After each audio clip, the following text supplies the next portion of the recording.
Welcome to this episode of the Racing Shame podcast. My name is DJ Chuang, and today I'm joined with Alex Tran. Thank you for coming on the Racing Shame podcast.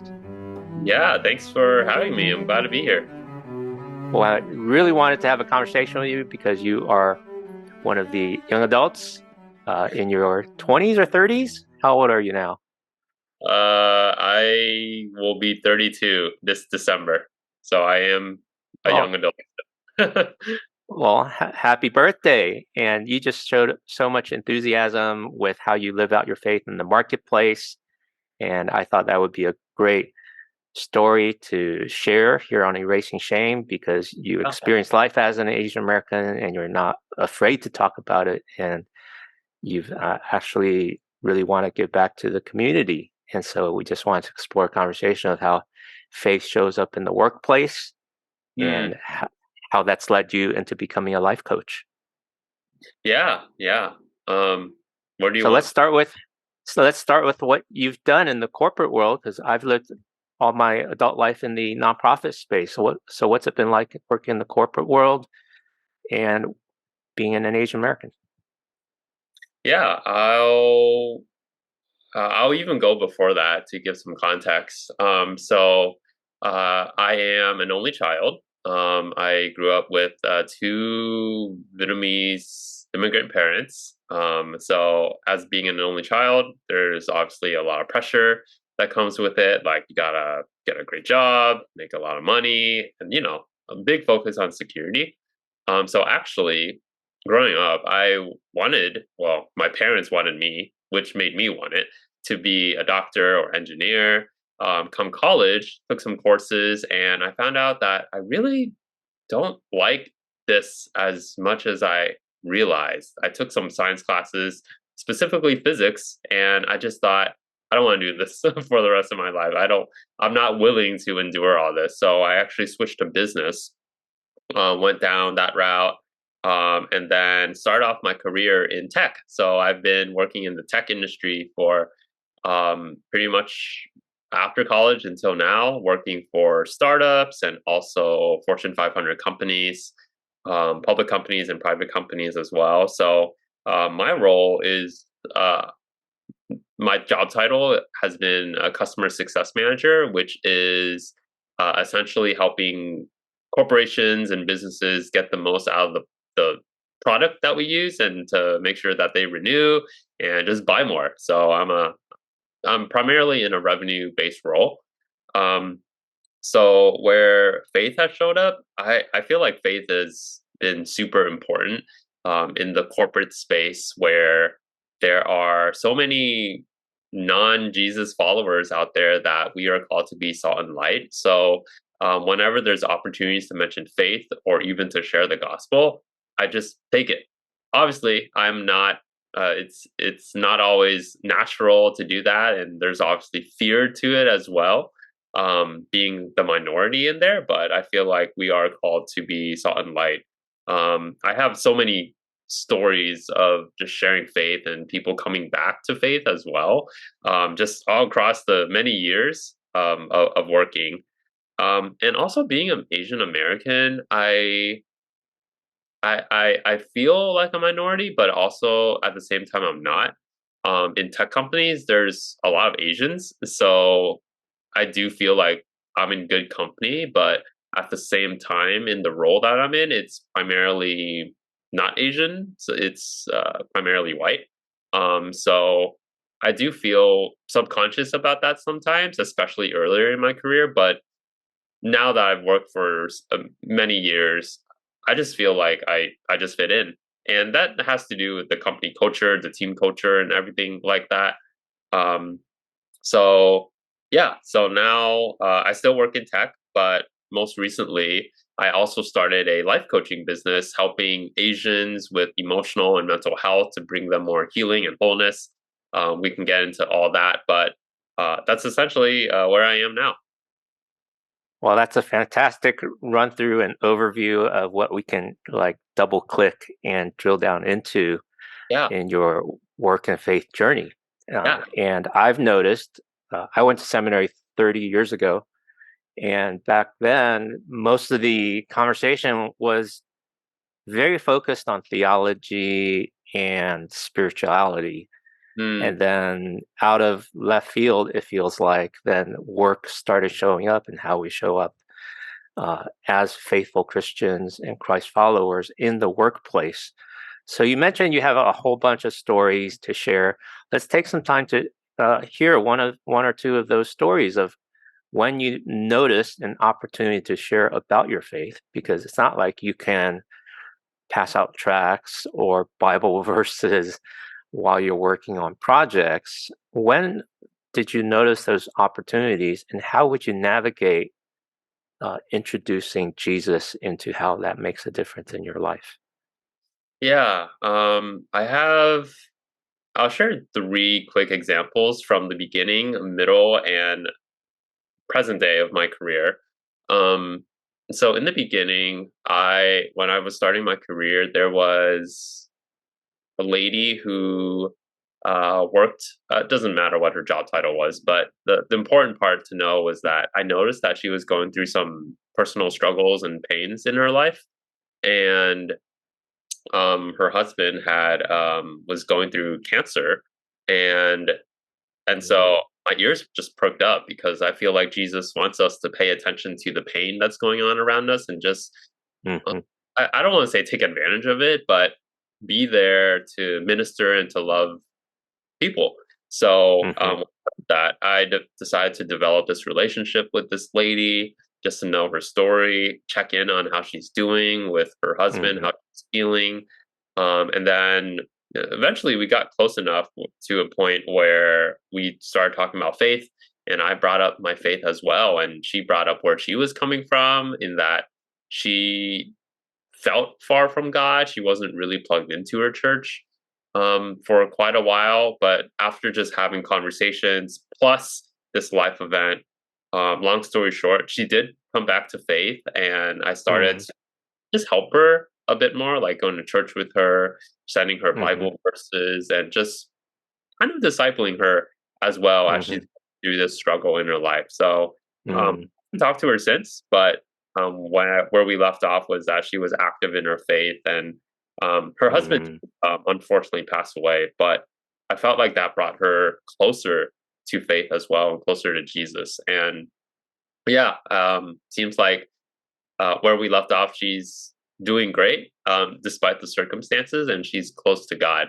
So in that example, I just found an opportunity to really love and minister to someone who was going. mhm. Beautiful, Yeah. beautiful. The second example, it has less to do with sharing the gospel, but more spiritual formation and character development. I worked for a boss that I did not really get along with, and we there was just a lot of friction. And for those of you who are listening, I'm sure you have Mhm, at least one boss in your life that you don't get along well. Um, and so I felt like I was under oppression. It's just what it was. It felt like mhm, maybe my boss didn't mean to oppress me or micromanage me, but it just felt that way. But I was it was like a year period where I was just really struggling with this. I was complaining to my wife like every day about this, mm, and it was a hard time. I literally remember feeling so anxious when we would get into our one-on-ones, and I was sweating and I was just nervous because I didn't know what she was going to say. Was she going to judge me or critique me about something I did? And so I was reading either First or Second Peter about being like a servant to those who are above you. I mhm, what the specific verse is, but it's in one of the Peters, and mhm, I my pastor also encouraged me to really serve her. And what I did was send her encouragement notes over a tool that we use called Slack. I would mhm, say, "Hey, great job for doing this specific thing. I really admire how you did this." And I felt that that was a way to bless her, encourage her, but yeah, also yeah, be like open up my heart a little bit more to see her as Jesus would see her, not as a micromanaging boss, but as mhm, God's person. And so I did that many, many times, and it really opened up my eyes. So that was an example of just being Jesus when you're under oppression, or what it feels like to be oppression. Mhm. Mhm. Um, And the last example was very recent, a few months ago, where we were at a team offsite and we did a very interesting activity that was just such an open door for the gospel. It was actually Mm. sharing our life story, and mapping it out with the highs and lows. And I was Mhm. looking with God whether I should do this. This is a tech company based in San Francisco? How's it going to be received?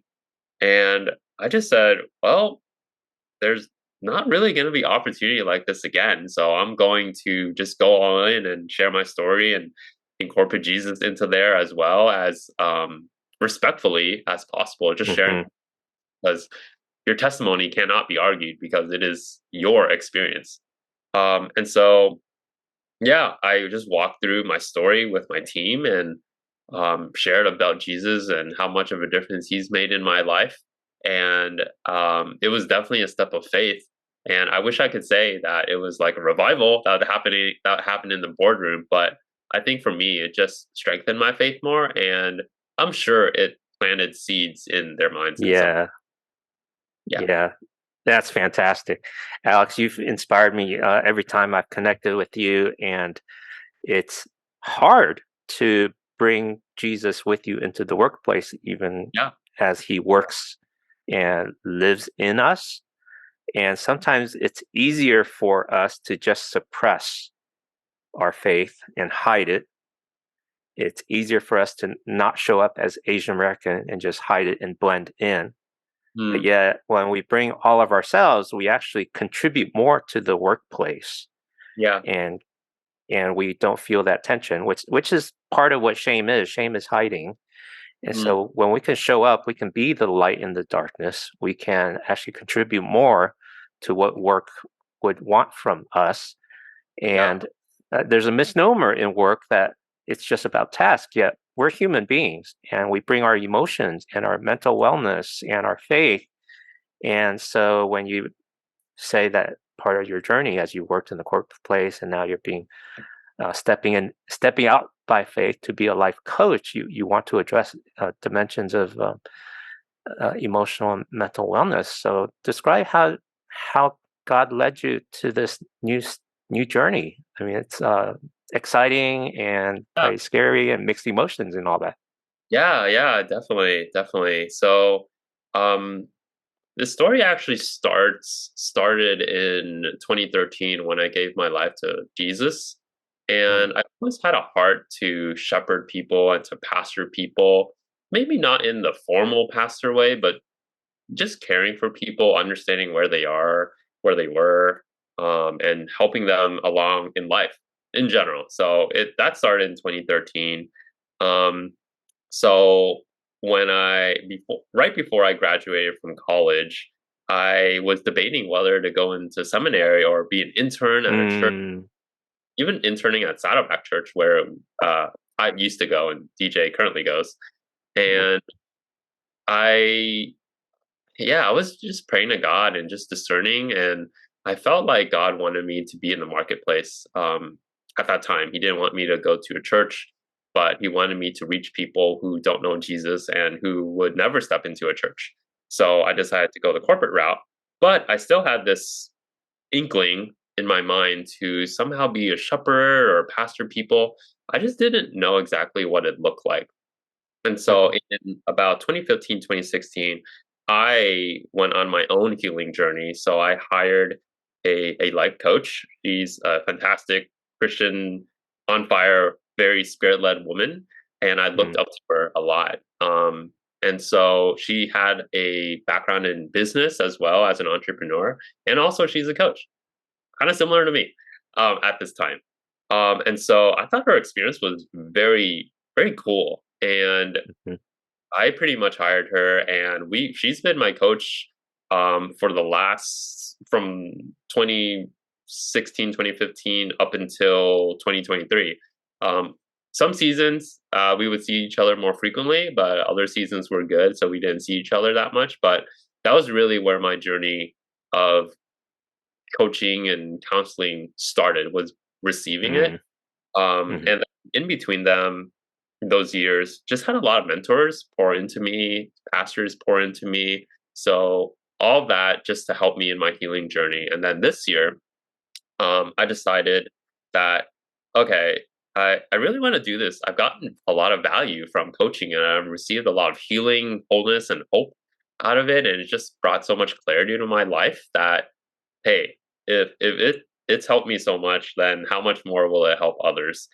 mhm, So here, um, both me and my wife just stepped out of our comfort zone. So she left her full time job to pursue creating a podcast and eventually an online business. And then mm, for me, I took a step into investing into a program to be trained to be a spirit led life coach to bring people healing and wholeness.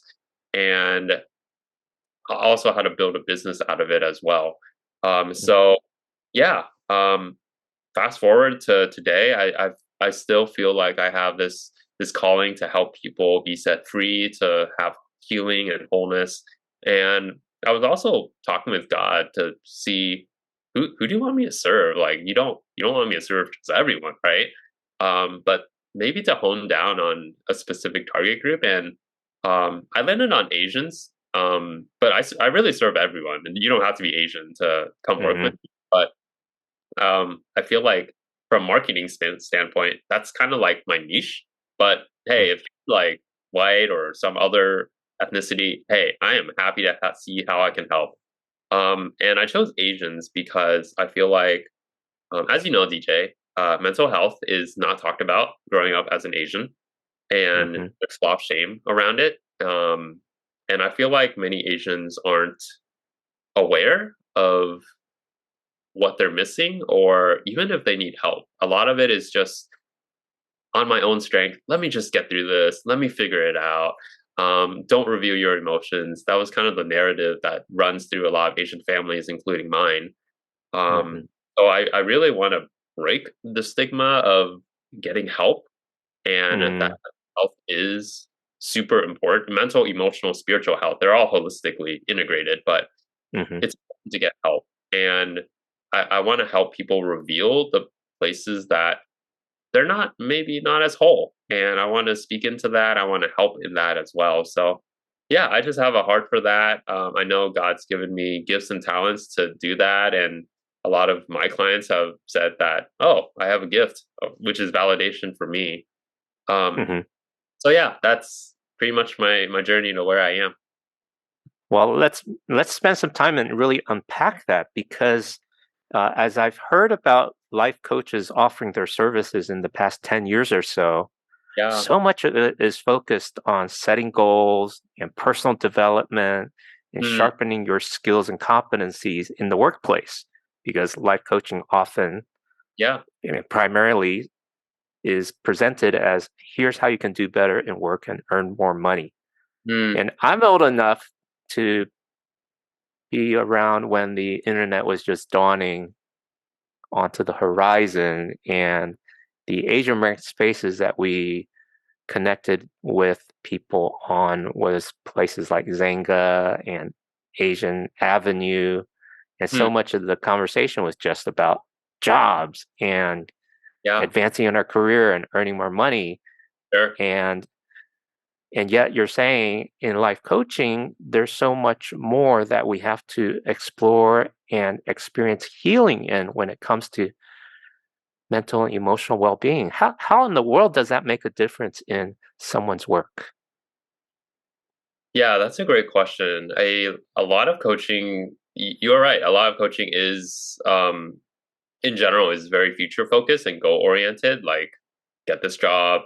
Even there's coaches for specific jobs, like how to be an engineer, how to be a product manager. Mm, So it's valid there, but I feel like a lot of coaches miss out on the mental, emotional, and spiritual aspect of things because everything really is very deep rooted. An example mhm, is you are trying to advance your career, but you need to work on just speaking up, for example. Just take mhm, Well, you can, of course, you can do all the tactics of speaking up and presentation skills. All of that is very learnable, Mhm, but it doesn't quite address the root cause of that. Like, why are you having a hard time speaking up? Is there mm, a fear to it that we need to unroot? And usually there is, and it's usually mhm. in your childhood upbringing with your parents. Maybe something like, oh, maybe they said something to you that just rewired your brain in a certain way. So for me, I help identify what those unresolved traumas really with affect presence because they are they have both qualities. They're operating in their child self, at, at least in the mind, without them knowing. So, really, long term, in terms of productivity and really everything else in life, has to do with healing from those deep rooted issues. And that's where you can have long term sustained success. Mm, wow, fascinating. So glad you're Yeah. making those connections because a lot of our challenges come from the disconnections. Hmm. Yeah. And then there's things that we can learn also. So Yeah. fantastic. So glad to hear what you're doing and helping people with that. It's almost the thought that came to mind, just as you've had many years of experience in customer success, you want to turn that Mhm. towards people success, helping people reach their potential and succeeding in their lives. Yeah. Yeah. I mean, I help businesses achieve their success, but I noticed that there was a longing in me to help individuals and people Mhm. achieve success. I feel like that's more gratifying to me than helping a company achieve more efficiency and make more revenue. Well, tell us about your podcast that you've launched with your wife, dear Grace. Hmm. And I'm so glad that you're using your voice as well to help people. Yeah, yeah. So our podcast, it's called Let's Unpack That with Alex and Grace. You can find it on all the major platforms: Apple, Google, Spotify, podcasts. But we really started it because we felt like Christians wanted to unpack many different topics and nuances of life that's not really talked about in the church or just in Mm, life in general that we were wrestling with as well. So it's a living room style conversation, very super casual, where we really unpack different topics and even questions. As of this recording, we just released a podcast episode called "How to Respond to Unanswered Prayers." Like, what do you do? Which is a mhm.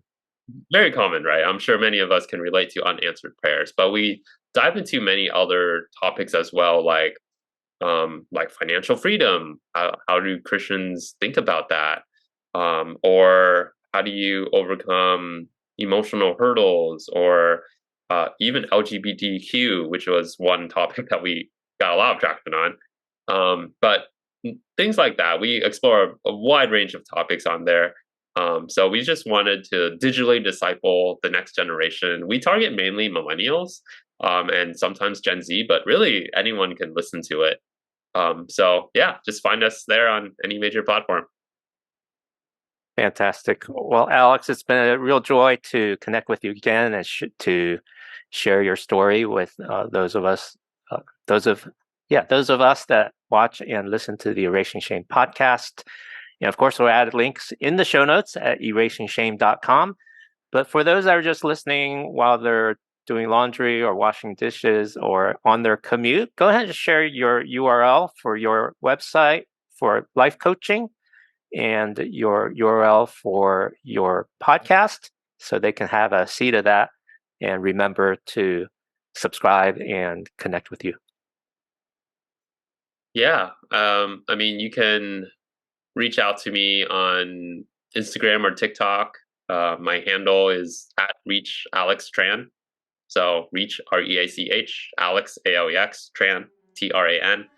Um, and then my website, our website, me and my wife is withthetrans.com. So there you go. I'll send all the links to DJ. Fantastic. Thank you so much, Alex. Blessing to you. And Awesome. thanks everyone for listening to this episode of the Erasing Shame podcast. Bye-bye. Thank you for listening to the Erasing Shame podcast. Check out the show notes at erasingshame.com and subscribe to our email for updates. We would love to hear from you, so please add your comments at our website or on social. Subscribe on Apple Podcasts, Spotify, or any podcast app, and you can also subscribe on YouTube or follow on Facebook. Please add a rating and review so we can reach more people with our message of health, hope, and compassion. This podcast is the digital outreach of Christian Asian mental health.